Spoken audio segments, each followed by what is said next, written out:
pembahasan kita kali ini mengenai klasifikasi data. Pengertian klasifikasi data. Klasifikasi data adalah proses menganalisis data terstruktur atau tidak terstruktur dan mengaturnya ke dalam kategori berdasarkan jenis file, konten, dan metadata lainnya.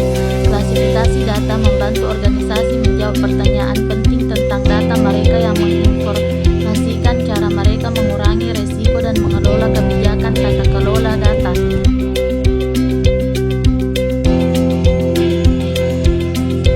Kategori klasifikasi data yaitu sumber data, sifat data, jenis data, waktu pengumpulan, dan cara memperoleh. Kategori klasifikasi data yang pertama yaitu sumber data. A. Data internal, data yang berasal dari dalam suatu organisasi, perusahaan, atau institusi. Contoh laporan keuangan perusahaan, data penjualan, jumlah karyawan, dan data produksi. B. Data eksternal, data yang diperoleh dari luar organisasi atau institusi. Contoh, data dari Badan Pusat Statistik (BPS), laporan ekonomi pemerintah, tren pasar, dan data kompetitor. Yang kedua, sifat data. 1. Data kuantitatif. Data kuantitatif, data dalam bentuk angka yang dapat dihitung dan dianalisis secara statistik. Contoh, pendapatan perusahaan, jumlah pelanggan, dan suhu udara. 2. Data kualitatif. Data kualitatif, data dalam bentuk deskripsi atau kategori yang tidak selalu dapat diukur secara numerik. Contoh, warna produk, tingkat kepuasan pelanggan, dan opini masyarakat. Yang ketiga yaitu jenis data. A. Data nominal, data yang berupa kategori tanpa urutan atau tingkatan. Contoh, jenis kelamin. B. Data ordinal, data berupa kategori yang memiliki urutan atau tingkatan tetapi selisih antar kategori tidak diketahui atau tidak tetap. Contoh, tingkat pendidikan. C. Data interval, data yang tidak dapat dikalikan atau dibagi namun dapat ditambah atau dikurangi.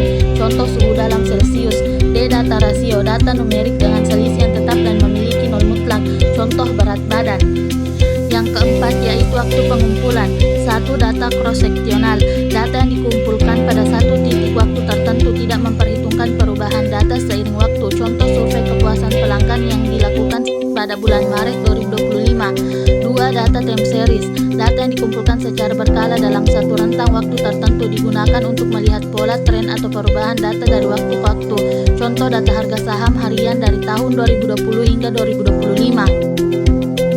Yang kelima yaitu cara memperoleh. 1. Data primer, data yang dikumpulkan langsung dari sumber aslinya.